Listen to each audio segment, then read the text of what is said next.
Okay, as I was just saying, what there was a little bit of money available out there to buy equipment, and there was a huge overlap between microcontrollers and microprocessors. And you probably have heard that this class was easy. The first half was the same as microprocessors, and we redid some of the same labs. Well, that's changed because I've ordered 15 Raspberry Pis. Okay, and the reason I ordered Raspberry Pis is I had a choice of ordering between Raspberry Pis or a straight ARM microcontroller that was similar to what we used in the microcontroller course that there with the 8051, only it was the ARM. But the Raspberry Pi is an embedded based microprocessor right there. And for those who've not seen a Raspberry Pi, I'm going to go through a series of slides on it today, but this is what a Raspberry Pi looks like.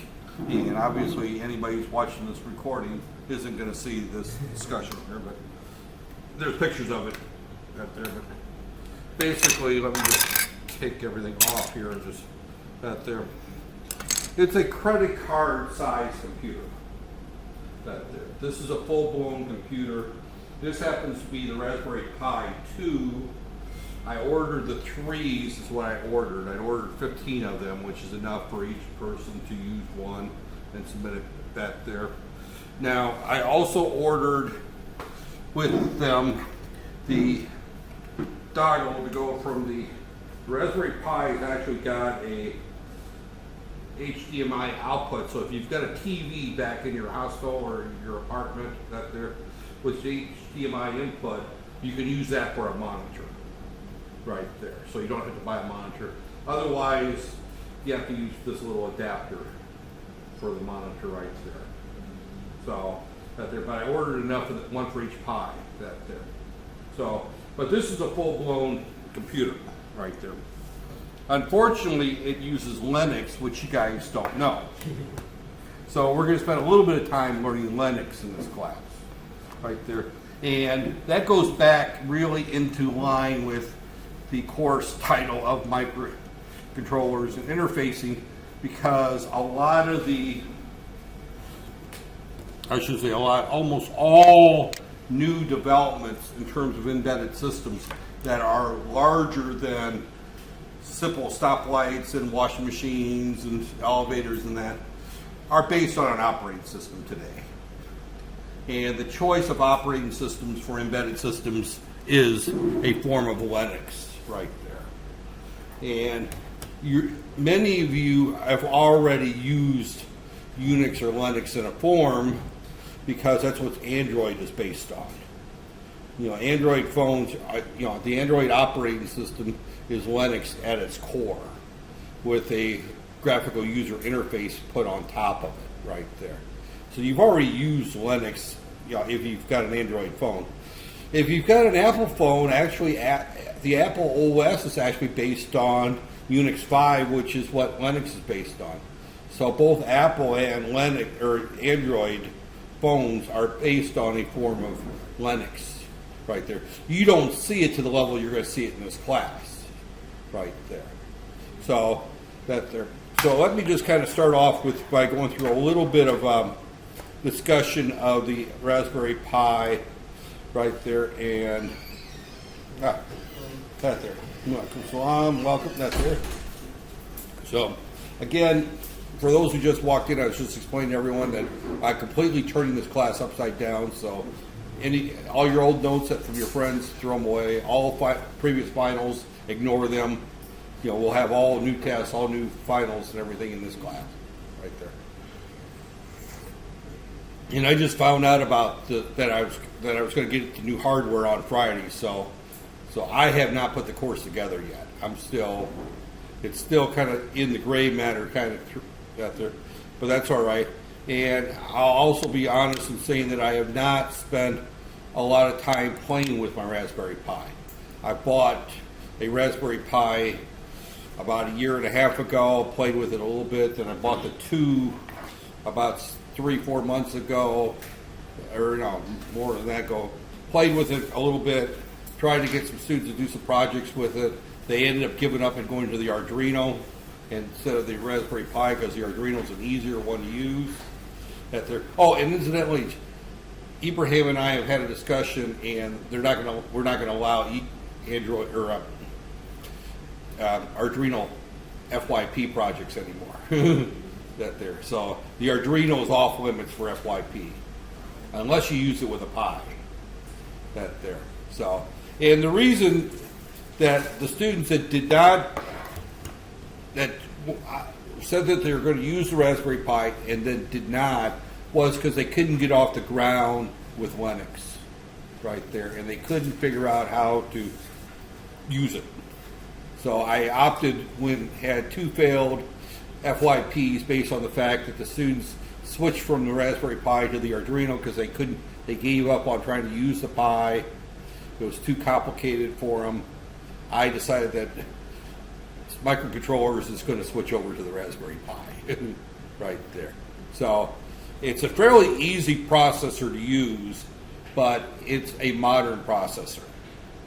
It's not like the 8051. The 8051 is based on 1980s technology. It's still relevant, can still be used, it's still a good tool. I like the 8051, I've used it for a number of projects.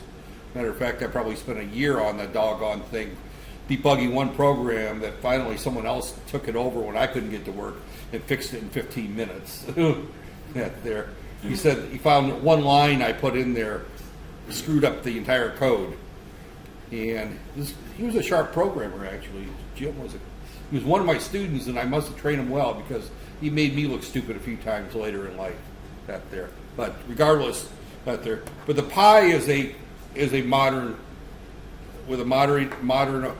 development system, and So let me just kind of go through these slides right there. And I don't want to go through with that. I just want to go through and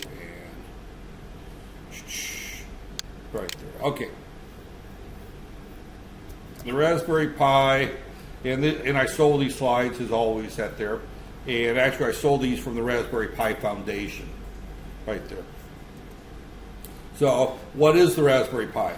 It's a credit card, single board computer, or programmable personal computer. I say programmable PC. It can do both.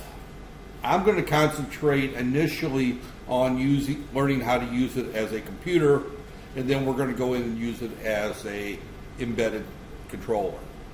So it can do both right there. It's small enough, and there's different variations of it, and I'll talk about the different variations, probably not today, but maybe on Friday. And this class meets Friday morning, right? Okay, 8 o'clock or something? Anybody remember their timetable? Let's see. Let me look at the timetable real quick. I want to know who's my 8 o'clock class on Friday. No, that's the that's the computer programming class. We meet at 10 on Friday. Okay. So, all right. We may not meet every Friday. As you looked at my schedule, you would have seen that I have got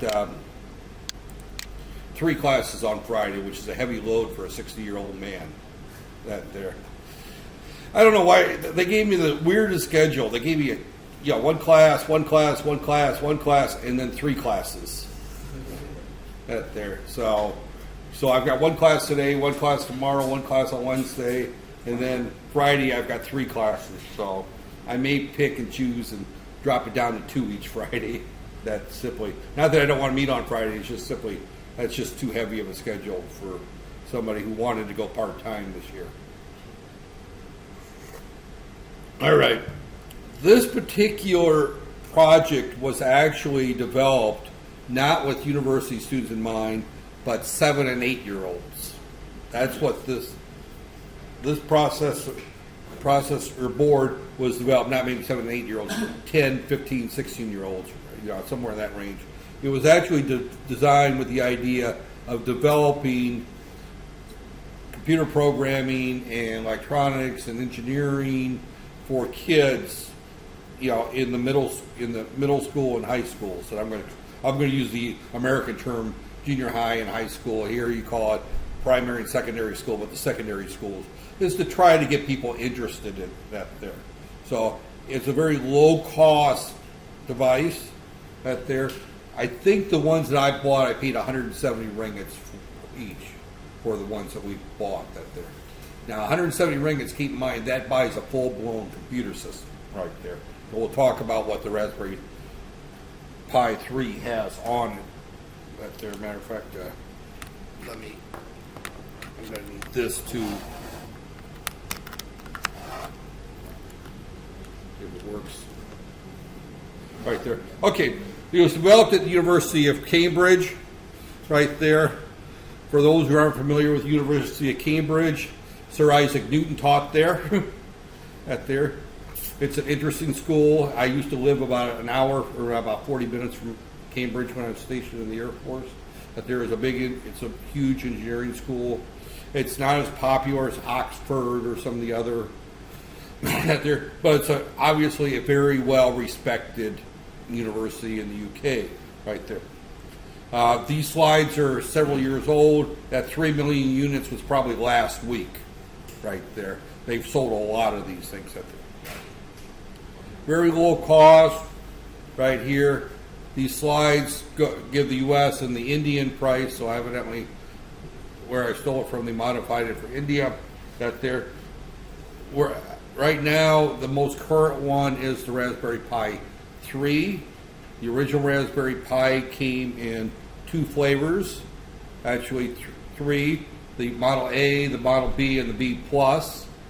That there. I've got a Model 2 and a Model A, B Plus is what I've got sitting in my desk right there. This is the Model 2 right there, and what I ordered was Model 3, which has some huge improvements right there. It's a great tool for learning programming, computers, and concepts of embedded Linux. I'm going to be using it for embedded Linux, obviously, right there. This is the core right there. So, but it's right there. Support for all age groups, professional developers. They actually make a version of the Raspberry Pi. They call it the Raspberry Pi Compute, and it's actually a small card that you can put into a into a standard memory slot. You know, it actually uses the laptop memory slot, and design a PC board around it, and it becomes your controller, and you don't have to design an embedded controller system for it. The entire Raspberry Pi is reduced to one little board, but they've taken off all the other add-on features because it's assumed to be used headless. And when I talk about the term headless, that means without a monitor, keyboard, and mouse. Right there. In other words, it is an embedded controller. So there's 2 basic ways to use the Raspberry Pi. One is typical computer formation, and the other is headless, where it's an embedded system right there. And the compute is actually a very small board designed for industrial designers, that if I wanted to design a very full-featured automobile dash, where I want to put a full-blown computer in my automobile dash, I have this little card that I just make as part of my design, and I don't have to design the computer for it. It's already built, and it's built around the Raspberry Pi, and it's become a very popular right there. So it runs free and open source Linux right there. The software is free. I downloaded it this morning. You put it on a micro SD slot right there. This particular board has on it, underneath it, a micro SD slot right here. This is where the operating system and all your file systems and everything. This is your hard drive right there. It's all on that micro SD on the bottom right there. Right there. So it supports full video. It consumes less than 5 watts of power. You can use a standard cell phone charger with it, not the Apple one, but the typical, the ones that you use for the Galaxies, the micro SD. It's got a micro SD slot on it for the power supply. That doesn't look right. That doesn't look right. It's got to go that way.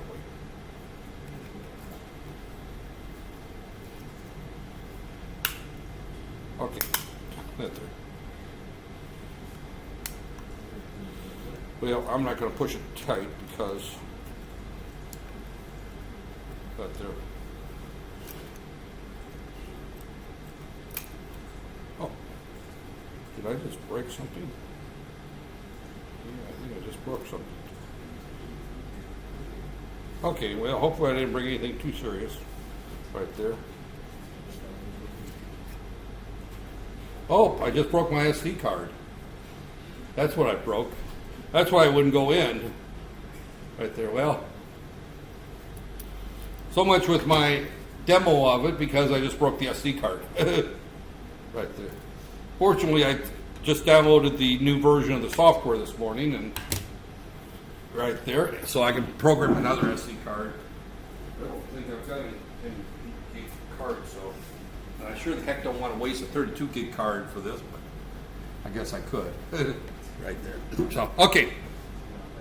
Right there. That's what happens. I take the SD card in and I didn't put it all the way in. Tried to put it in the case and I snapped the card in half. So, that's what I get for trying to assemble things and talk to a class. Right there. Now, the newest version also has on it, if you look at this one here, it's got an RJ45 Ethernet connector. The Model 3 has Wi-Fi built into it. So that's one of the big advantages of the Model 3 is that it's got built-in Wi-Fi and Bluetooth right there. So as you look at the major differences right there, the Model B Plus has got 512 meg of RAM, micro SD 4 right there. They all have 40 pins of general purpose I/O. I'll talk about those later. The Model 3 has a gig of RAM, which is actually pretty good for a single board computer this size right there. And it's also run at about 3 times the speed as these here. That's there. I have not had a Model 3 in my hand, so I'll be very interested to get the first one in. That there. Matter of fact, I may just buy it myself just to play with it before the whole shipment comes in. Because, you know, by the time it goes through Unicale's paperwork, it might be a month before we see them. Right there. So this is what the Model A looks like. I'm going to skip through that. That was the very first one. Right there. This is the Model B, and this is the B Plus. The 2 looks just like this right here. Now, let me just kind of talk about a few things on here. This is the 40-pin connector that we use for doing our embedded right there. So this is our general purpose I/O. This particular processor has no analog capability. If we want to do analog, normally people will interface this with an Arduino to do the analog work right there. So the Raspberry Pi and the Arduino are used a lot together. So I'll probably touch on the Arduino some in this course, even though you're not allowed to use it exclusively for FYP. You can use the Arduino with a Raspberry Pi, right there. So a lot of the hardware interface I've seen people use the Arduino for, because the Arduino really does a good job of interfacing the motors, interfacing the analog sensors, where the Pi doesn't do quite so well. The Pi is really designed for strictly digital, right there.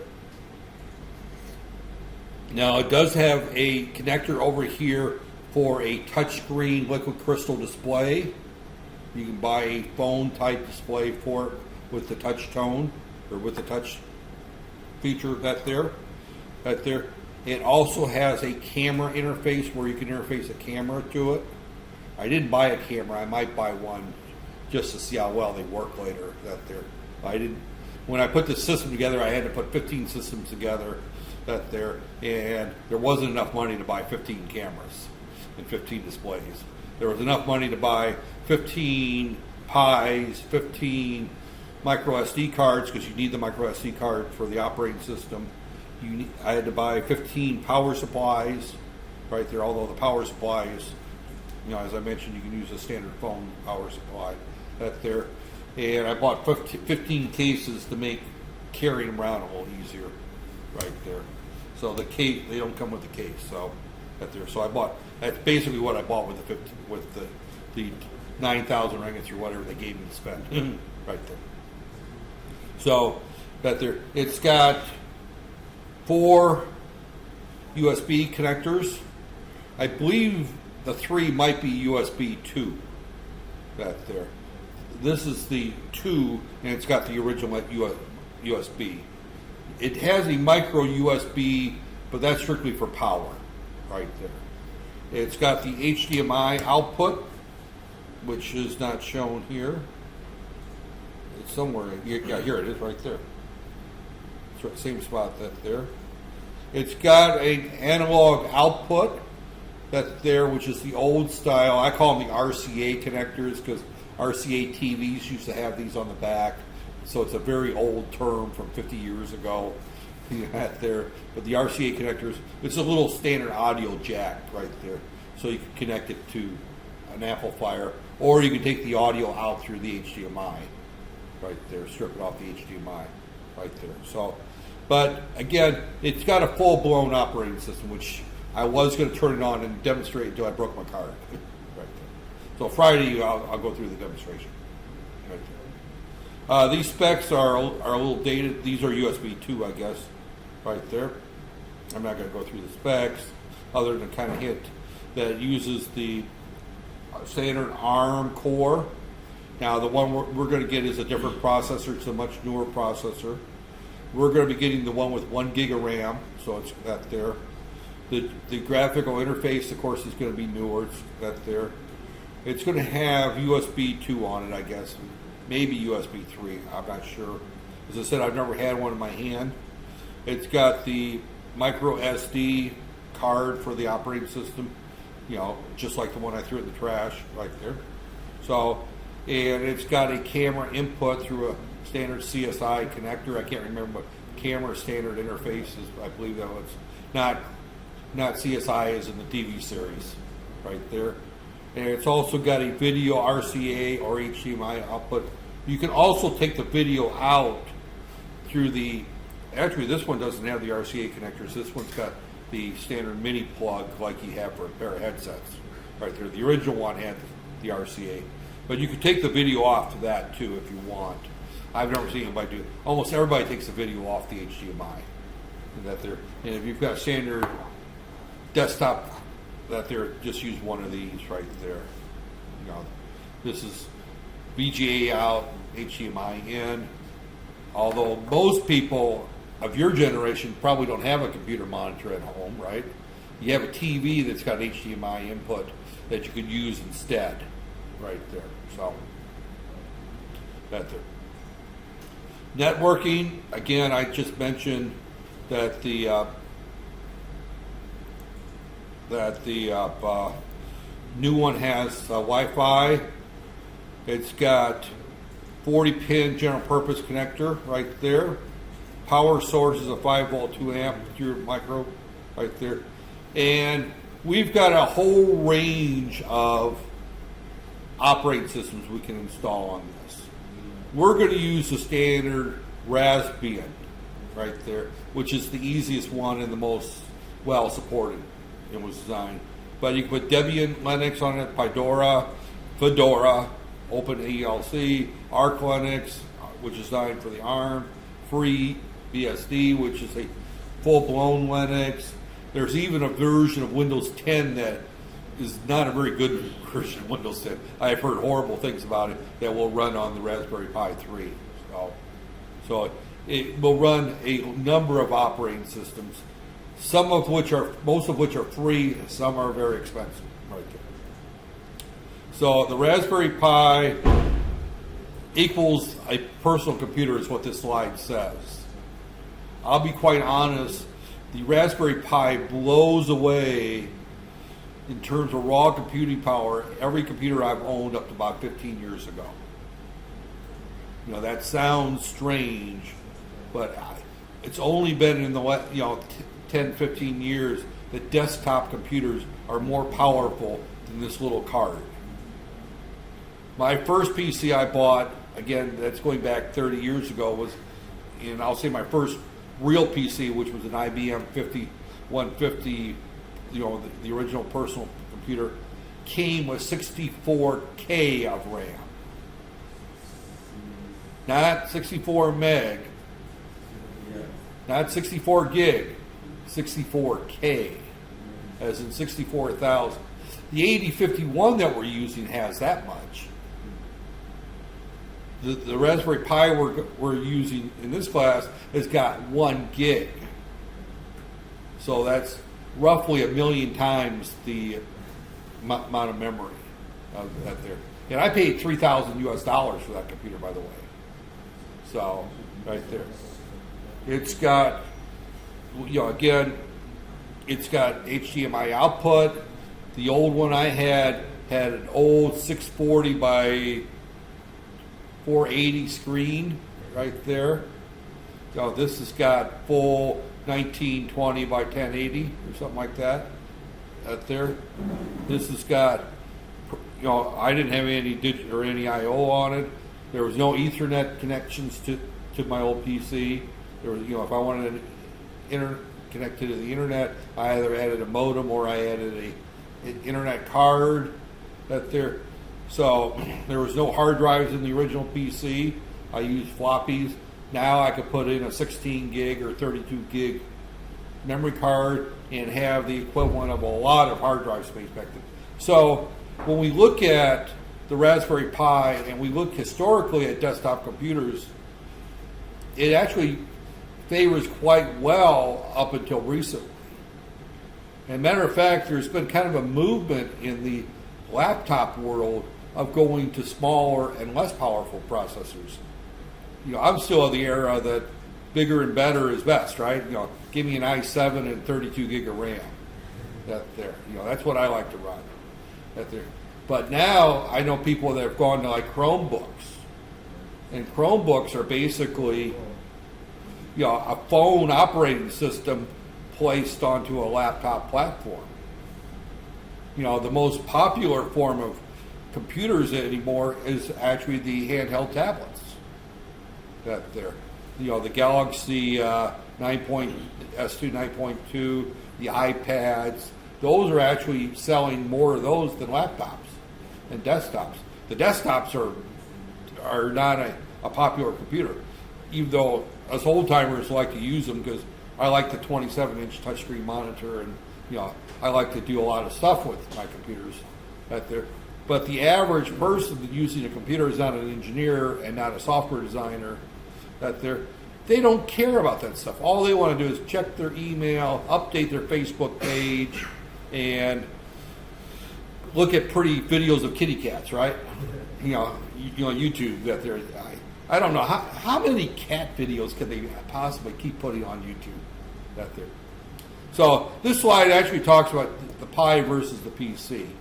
And it is, when I bring up Linux, which I plan on doing, when you look at it and connect it to a mouse that's there and on a screen, it actually looks pretty impressive for a desktop for something this size. It's a very impressive computer right there. So again, when we're looking at this right here, they're comparing specs right here, laptop or PC. They're looking at, again, these are old slides, 2.2 gigahertz versus 700. Now we're running much faster, but this has also gotten much faster right there. So a desktop computer or laptop's about 3 times as fast in terms of raw speed. Memory, this is 6 gig, now this is 1 gig. That hasn't changed much. Most people, especially in Malaysia, it seems like 4 gig is the standard laptop size that most people buy in Malaysia. I personally think 8 gigs a minimum, but if you're going to run AutoCAD or MATLAB or any of those, you need 8 gig on a laptop. That's my personal opinion. So graphics, right there. The graphics are better on most, especially by a gaming machine, but you're good. USB, Ethernet, those are the same. The Video is comparable in terms of output. The audio is comparable. Storage, again, you're looking here at your SD as your storage. Now, you can connect up external hard drives to this. It's got the USB there. You know, as long as you're using a powered hub to drive your external hard drives, you can have external hard drives with this. And you can also use thumb drives and things like that. So you're not limited to this 32 gig. Now keep in mind that any external hard drive you connect to this has to be able to connect to Linux, so it's not real compatible. The operating system is, they say Linux only, that's not exactly 100% true anymore. There is a very bad version of Windows 10 out there. So this is just going to go through some projects right here. I did buy one other thing for it. I bought a add-on board that has a bunch of sensors, so we don't have to build sensors doing wiring. So I've got temperature sensors, humidity sensors, accelerometers, gyroscopes, all built on a board, along with a bunch of LEDs for output there. So I did buy some sensors to do some labs with right there.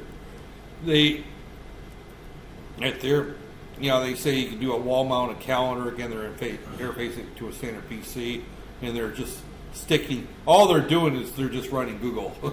Right there, you know, you can design a tablet around the Pi. Right there, you can do your own phone if you wanted to. They've added a phone module to it, and a display right there. It's an expensive phone, by the way, very expensive. That there, if you do it that there. This has been actually a very popular use of the Raspberry Pi in the U.S. and Europe, is that people like to download and store a bunch of movies off the internet that there, and they'll stick them on a network drive, and they'll use the Pi as the TV interface to watch all their various movies that there. As a matter of fact, I don't know how legal they are, and I won't get into that, but I've seen, matter of fact, I think I might have even seen one in my own living room, that they're these little boxes that they sell that they're for getting TV stations, you know, over and above off the internet, that there, and that uses a form of a Android that there, which is actually a you know, kind of a hybrid Pi type design, but it's running an Android operating system right there. And I know the ones that I've seen, actually most of the channels come from India, if I'm not mistaken. Has anybody seen these boxes I'm talking about? These little cable TV boxes. It allows you to get all the HBOs and Cinemaxes and all those types of things. That they're like 200 some ringgits to buy the box, and you pay somebody 50 ringgits every 6 months or so, and you get all these channels that you would pay Comcast, or not Comcast, Hip TV, or what's the other one? There's Hip TV, and there's another one, the other cable TV. What? Astro, yeah. Yeah, you would pay them hundreds of ringgits each month for those same channels. As I said, I tend to question the legality of it that there. And as I said, I've seen a number of these boxes, including one that my wife put on our TV. I don't watch that much TV. I wouldn't have bought it that there. So that there. And the TV I do watch, I typically download documentaries and stuff off the internet. That there. I watch weird stuff. I'm a boring TV person. You know, I watch things like modern marvels, engineering disasters, that kind of stuff. Yeah, that there. You know, educational type TV. I don't watch a lot of. Although I do watch the Game of Thrones. That there, I got hooked on that thing for some stupid. Blame Abraham for it. Dr. Abraham's the one who started me on that stupid show, and it's a very bad show to start watching, because once you start watching it, you have to keep watching it. That there, So it's the last one I'm going to do that with. So, okay, well, web server. You can actually do your own web server on there if you want to go into business selling stuff. You could actually hook it up and put your website on the Pi itself. You know, you have to have a fixed IP address going to the Pi, right there. I don't know if HipT or if who do I use TMNet or whatever. They sell fixed IPs, and you can actually use it as a web server right there, and put your web page there and any marketing interface. Write your software right there, and have your that's your front end, your storefront, and then you as people make orders, you can then get the emails from it or get it from the database, and you do the shipping and set up your own web store there, or just do it for advertising right there. You can do your own video games with it. That's beyond the scope of this class. If you think I'm boring with TV, I'm even more boring with video games. Right there. I never got into it, although my niece, her husband actually used to do the graphics for one of the really popular video games. And, people come to him, want his autograph and all that stuff, and they ask him which is his favorite, and his answer is, "I've never played the game. I just did the drawings." He's a graphic artist, and he did all the hand drawings for it, and then they were digitized at their. So here in the particular case, they've tied together 64 Pis into a supercomputer. Right there. Home security systems are a popular use. Learning that there.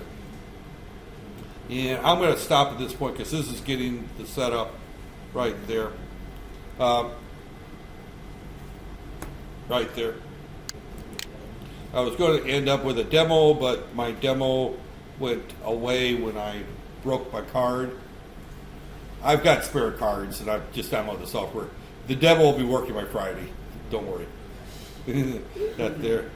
Matter of fact, the demo might be translated into going through and showing how to set it up and install it, and that there. So I may actually bring a card in and that there. It is a little tricky to get it installed the first time, right there, and we'll have to do that once we get our boards, right there. So I'm going to go ahead and stop.